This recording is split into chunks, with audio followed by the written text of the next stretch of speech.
What's the strangest dream you've ever had? I'm not talking about the dreams that make logical sense. I'm saying what's this dream that was the strangest for you? That would not be something that would make sense to occur together in everyday life. Objects that wouldn't be combined, people and activities that wouldn't be combined, animals and people, animals and animals that wouldn't be combined, things that wouldn't be able to be done in everyday life that wouldn't make sense to occur. What has been your strangest dream? Now, what if I told you that that dream could actually make sense and that dream actually did have intuitive meaning? That dream was actually not nonsense, but coming from your higher self. Dreams can and do absolutely have meaning, even the ones that seem crazy. And since I realized this, I have come to find intuitive meaning, soul meaning, guidance related meaning in every single one of my dreams that I have had since. And it is something that is eye-opening, it is something that is helpful, and it is something that you cannot unsee once you see it. And I'm not talking about looking in a dream dictionary and just taking things at face value. I'm talking about really deep diving into your dreams. When you are sleeping, your dream is not necessarily simply being made up by your brain. Let's take a look at what is occurring during meditation and breath work. And I mean a really great meditation session, a really successful meditation session, or a really great or really successful breathwork session. So it is said that when we are deep in meditation, when we are successfully and deeply meditating or deeply engaging in breathwork, our brainwaves can successfully reach the theta state. And the theta state is the same state that is associated with dreaming. So what do we know about meditation and breathwork? We know that we connect to our soul source. We know that we connect to our higher self. We can connect to spirit loved ones as well, absolutely, 100%. But I'm talking about our own intuition here. So when we're in the theta state, we receive intuitive hits that are so thought-provoking, so deep, so on. We receive things from other people's souls as well, living people's souls. We intuitively connect to one another. We tap into higher consciousness. We connect to all that is because we are all connected. When we are in the theta state, we are connecting to the source of all that is. We are working with source energy when we are in the theta state. If you have ever engaged in breath work, if you have been practicing meditation for a while, or even if you haven't and you've had a singular meditation session that you came out of, you were like, oh my goodness, that was crazy. You know what I'm talking about. So when we're in the theta state and we are dreaming, I have come to realize that our dreams are coming from our higher selves. Absolutely, 100%. And there are scientific strides being made to prove this as well. Our brains are not feeding our dreams. Our higher selves are feeding our dreams and our brains are translating them for us. So how can you tell what your dreams mean? Well, you have to fall in love with metaphors, and you have to go down the path of getting to know yourself once you have fallen in love with those metaphors.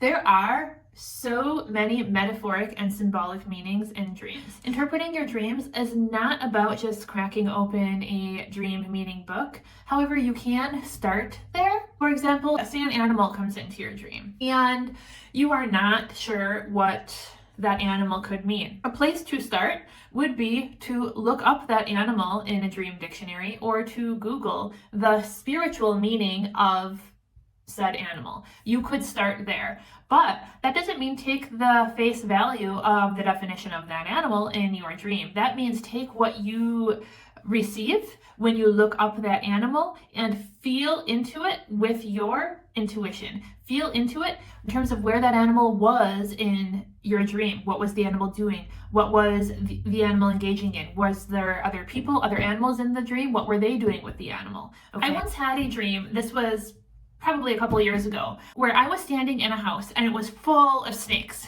They were all over the ground, they were invading the house, they were all over my feet, and I was running. I was trying to get away from the snakes. They were invading the location, they were invading me, and I was running, trying to escape the snakes.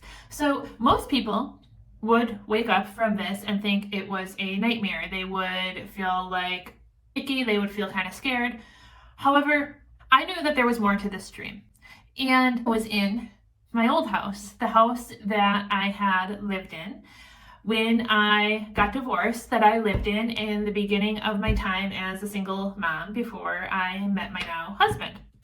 So a long time ago. When you look up the meaning of snakes, the spiritual meaning of snakes on the internet, a few things come up. They are known to have healing powers. They are known to be symbols of transformation. They are known to be symbols of rebirth. They are known to be symbols of positivity. They can even be known to represent bravery and courage. So while I may have woken up from that dream feeling a little bit icky, that's not what the dream meant. And then you have to dig a little bit deeper. Where are you in your life in that moment? Which one of those symbols feels like it resonates with you? And then dig a little bit deeper still. What colors were the snakes? Were they a myriad of colors? Were they all white? Were they all green? Were they all brown? Were they all black? What do those colors mean to you? Feel into those colors. What part of your body were the snakes trying to get at? How does that relate to what you are going through in your life right now? Were they going for your feet? How did you feel in the dream? Was your heart fluttering? Were you confused? Were you feeling anxiety? Were your feet stuck in one place? And then let's go to the place, the location of the dream. What time of your life was that place associated with? Or were you in a place that was brand new, that had nothing to do with anything in your current life? Feel into what that place represented in the dream. Was it a giant warehouse? Were you feeling very lost? Was it associated with a certain type of business? Were there other people there? You can gain so much from dreams by really dissecting them. And a book cannot do it for you. An internet site cannot do it for you, but an internet site can get you started. And once you lean into metaphors and you get to know yourself, that's where you get the ball rolling with dissecting dreams going forward. Because I am an animal person, my dreams often involved animals. My breath work and my meditations also often involve animals. That's who I am. You might be a person who your dreams often involve numbers, or your dreams often involve landscapes, or your dreams often involve architecture, or maybe you're kind of like a history buff and your dreams place you in historical landmarks or historical places. So everybody, you will most likely have sort of a thing in your dreams. Don't discount your capability to work with other living souls in your dreams. This is another aspect that happened recently. Is my sister recently dreamed that she was doing some kind of gymnastics in the sky. She said she was doing acrobats in the sky with my two younger kids. And she said it felt kind of like a nightmare. They were running from men in the sky but doing gymnastics at the same time. Makes no sense, right? She said she felt really scared because they were up high. There was kind of a fearful sense to the dream for her. So she woke up, she thought it was, as she said, a run-of-the-mill bad dream, made no sense to her. And then 2 days later, I sent her this of my kids doing gymnastics or acrobats in the sky.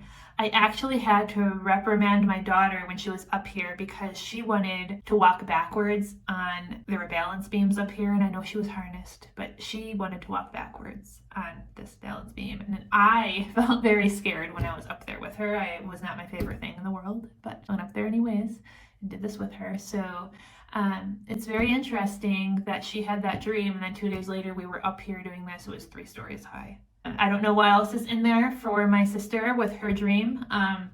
That's her dream to dissect, her dream to feel into, but that cannot be coincidence. She told me about her dream after the fact, after I sent these photos to my family in a group text. She told me about her dream.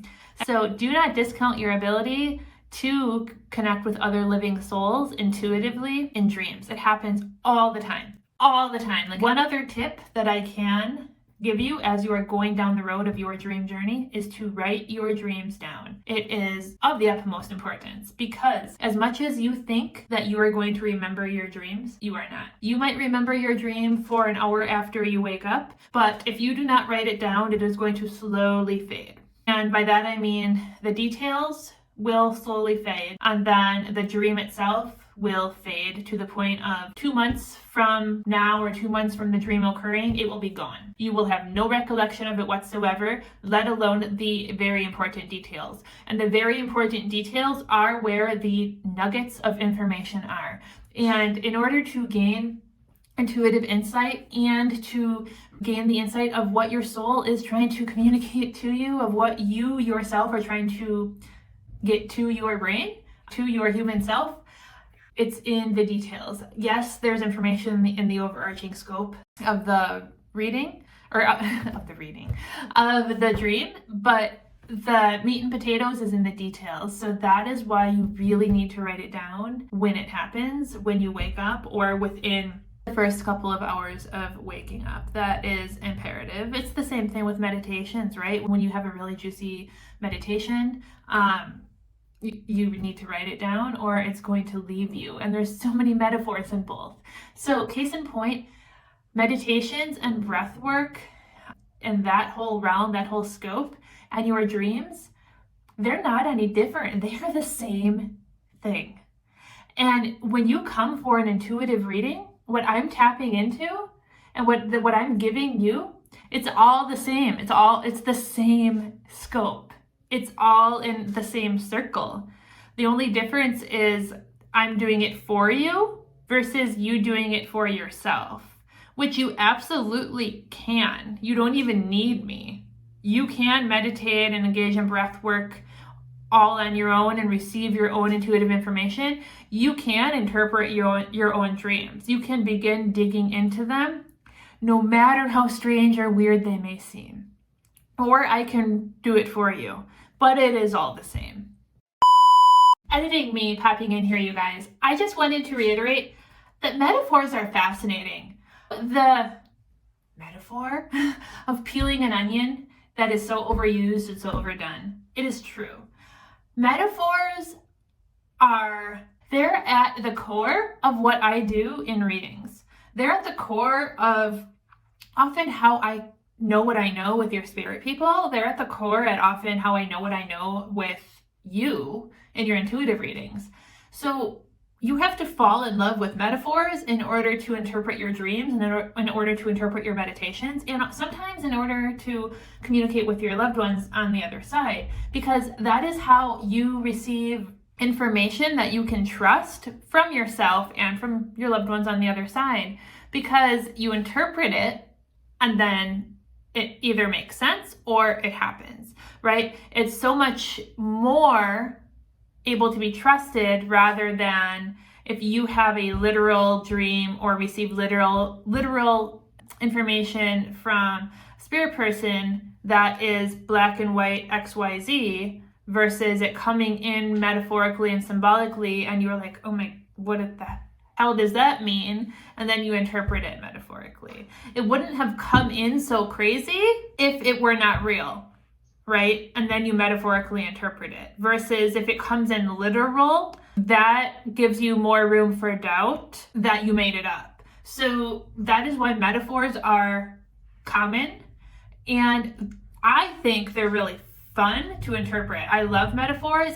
And one of the reasons I love metaphors is because they're challenging, but also because they're so layered and you can keep digging and digging and digging and digging and digging. And that is how you can find out so much about yourself intuitively from your dreams. So I just wanted to pop in and reiterate that you really have to lean into metaphors when it comes to dream interpretation. And you really have to recognize that even once you interpret a metaphor, it's not just face value. Keep digging, there's always more there. I hope this video found you well and you received at least an aha moment about your dreams for the future. And this is the video that YouTube thinks you should watch next. Until next time, much love. Bye.